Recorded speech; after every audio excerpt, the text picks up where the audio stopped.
pouvoir nous apporter.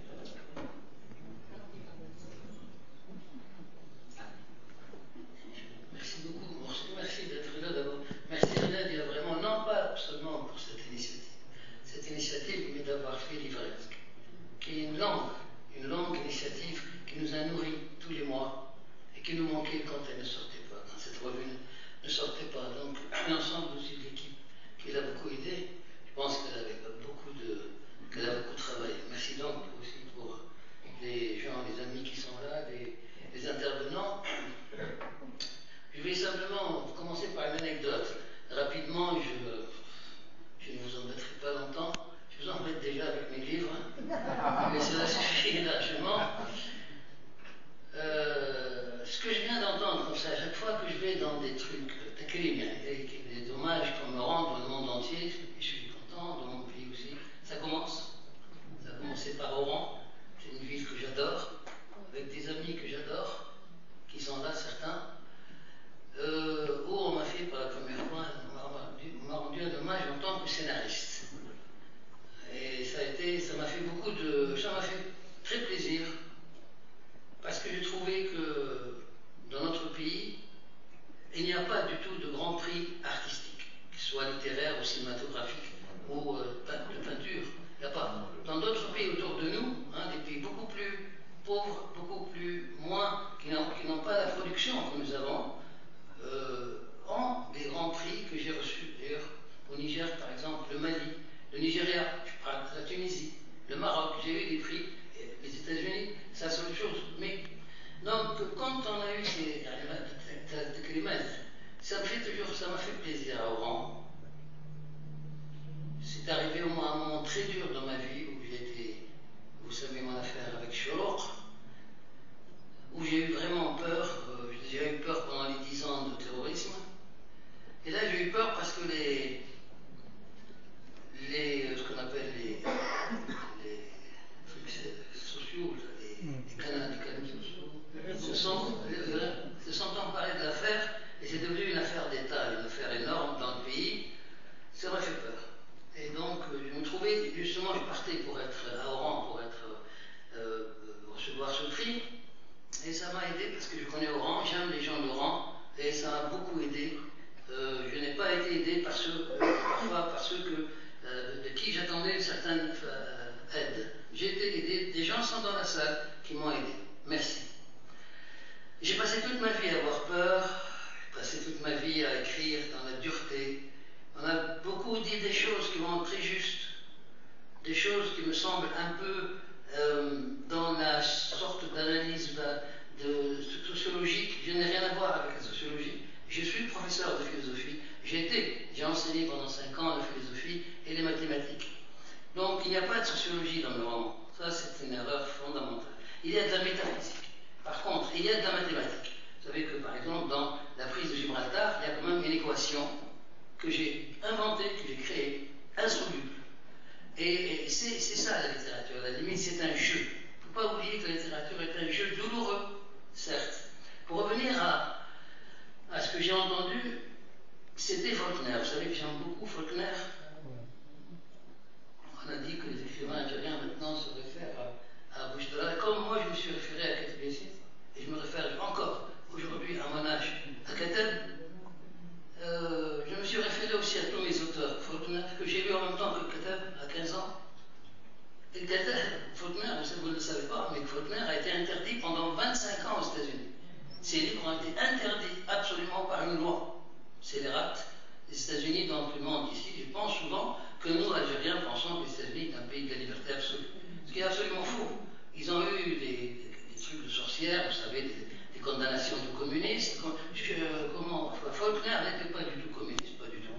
Mais il écrivait des romans dérangeants, formidables. Il remettait en cause cette société dans laquelle il vivait. Comme je l'ai fait moi, j'ai essayé de le faire. Parce que j'étais, évidemment, j'avais lu Kateb et j'avais lu Kateb aussi, remettait un peu les choses pas avec la force, la violence, parce que le roman de Kateb est un roman anticolonial. Mon roman était anti-algérien, dans le sens, je m'entends, j'aime ce pays, je ne l'ai jamais quitté. J'ai quitté 5 ans, ça a été très douloureux pour moi de vivre l'exil parisien de 5 ans. C'était Faulkner, donc, qui était invité, après que ses livres furent libérés, donc il n'était plus interdit, on l'a invité à Princeton, première invitation de l'université de Princeton. Et il allait s'asseoir au fond de la salle, lui, hein. Il est très timide, alcoolique, marche toujours avec sa flasque de whisky.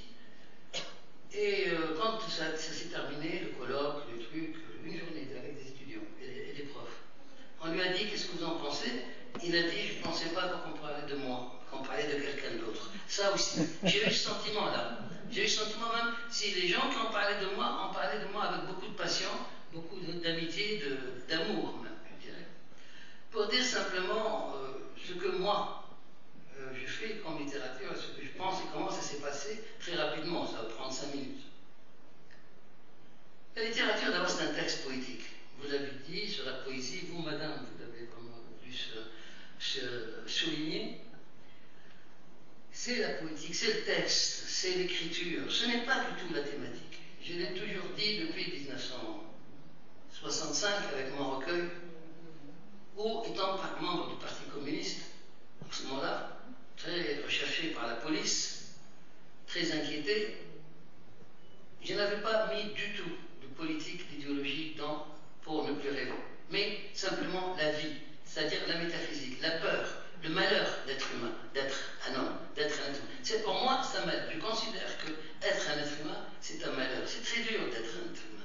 J'ai vécu une enfance très très malheureuse, très douloureuse, vous savez, à cause de la mère, d'où ma passion pour les femmes. Passion fraternelle, passion sexuelle, passion... Parce que j'ai vu cette femme, cette mère, vivre l'enfer. Et à partir de là, je considère que j'ai été traumatisé. Alors que tous mes frères et sœurs de chambre 8 n'ont jamais été traumatisés par cette situation familiale, extrêmement maladive. Donc, pour maintenant répondre un peu aux questions, par exemple, là on a parlé de métaphysique, tu as parlé de métaphysique, ça me fait plaisir, c'est rare.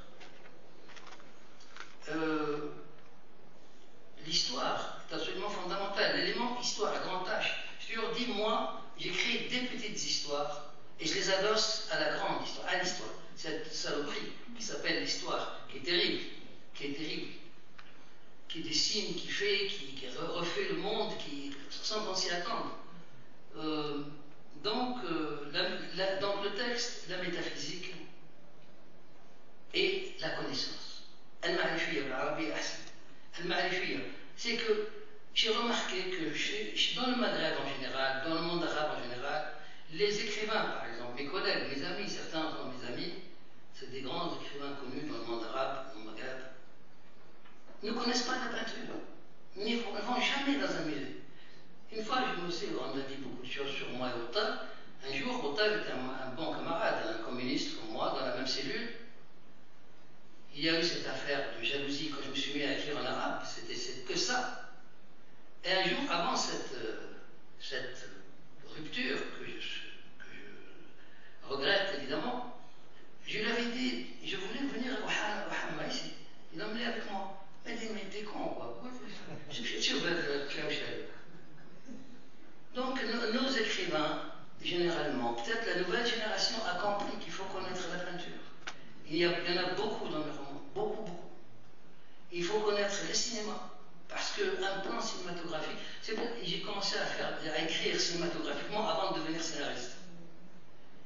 Comme j'ai écrit La Réputation avant 68, madame, je l'ai écrit en 67, et il a été publié en 69, parce que je ne l'ai donné qu'en 68. Une fois, le roman était déjà plié depuis très longtemps, était dans mes bagages, je l'ai amené d'Alger à Paris, et je n'osais pas l'envoyer, je pensais que c'était très mauvais. Je le relisais, je trouvais que c'était mauvais. Puis un beau jour, un camarade, j'étais prof de maths et de philo dans un lycée à Paris, et un camarade l'a lu par hasard. Je lui avais passé les clés de mon appartement à l'été, et il a été ébloui. C'est lui qui l'a envoyé chez l'éditeur. C'est des jolies choses que je raconte souvent parce que c'est bizarre. J'aurais pu ne pas être un écrivain si ce garçon-là ne m'avait pas découvert dans mon tiroir en cherchant une enveloppe. Donc, c'est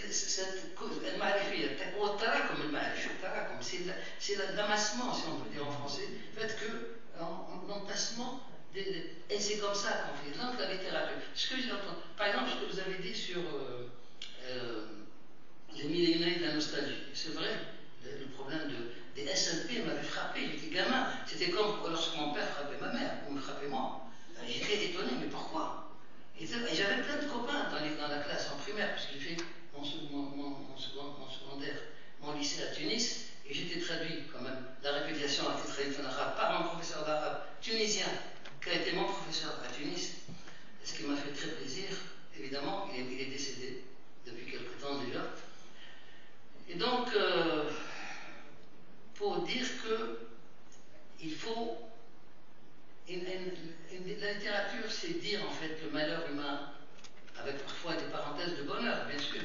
Mais souvent, c'est dans le malheur, c'est dans le truc, dans la dureté, dans les guerres. Regardez, nous sommes au bord de la Troisième Guerre mondiale. Nous sommes au bord de la guerre. Quand on a détruit le mur de Berlin, on a dit ça y est, c'est la paix maintenant terminée, tranquille. L'Union soviétique a disparu, ils sont devenus capitalistes, les Chinois encore plus. C'est fini, on est tranquille, le capitalisme peut continuer. Et pourtant, regardez ce qui se passe chez nous, dans le Moyen-Orient, dans le monde arabe, et ce qui se passe aussi ailleurs, entre la Russie et la Turquie, beaucoup de choses. Donc, c'est des annotations comme ça, dire simplement que la passion, la sincérité, sur mon caractère, c'est du mythe, vous le voyez très bien, c'est du mythe complètement, des mythes de journalistes, des mythes aussi de gens qui étaient jaloux de moi. Parce que moi, je ne cache pas qu'il y a de la jalousie. Autour de moi, il y a beaucoup de jalousie. Par exemple, l'auteur a été jaloux parce que, non pas en tant qu'écrivain en français, il ne me lisait pas, je s'en foutais. Mais quand je suis passé à l'arabe, il m'a dit, tel comme ça, et vraiment je ne le dis pas du tout, au contraire, c'est émouvant. Il m'a dit,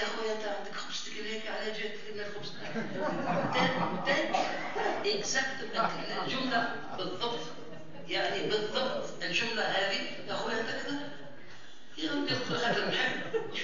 qu'est-ce que j'ai répondu? يا تطار نحب اللغة هذه وراني معقد خاطر ما نكتب بها هذه لغتي راح تسأل علاش 7 ans d'internat à Tunis, à Sadiki, collège Sadiki de Tunis, qui était à l'époque le plus grand collège bilingue et trilingue, même je dirais, dans le monde colonial maghrébin. 10 ans, 7 ans de truc, c'est pas facile à vivre. Et donc, c'est que maintenant, j'ai 50 ans d'écriture, j'ai 76 ans, je n'ai pas 74 ans, parce que ça, le colonialisme qui a fait SNP m'a fait marquer. Mon père était en prison quand je suis né en 1939. On lui a apporté le truc de naissance, il a refusé de le signer. Il était en prison pour des raisons politiques. C'était un homme politique, mais qui était vraiment un féodal terrible et un tortionnaire. Il n'a pas signé, il n'a signé qu'en 1941 quand il est sorti de prison. D'où ma force, comme SNP.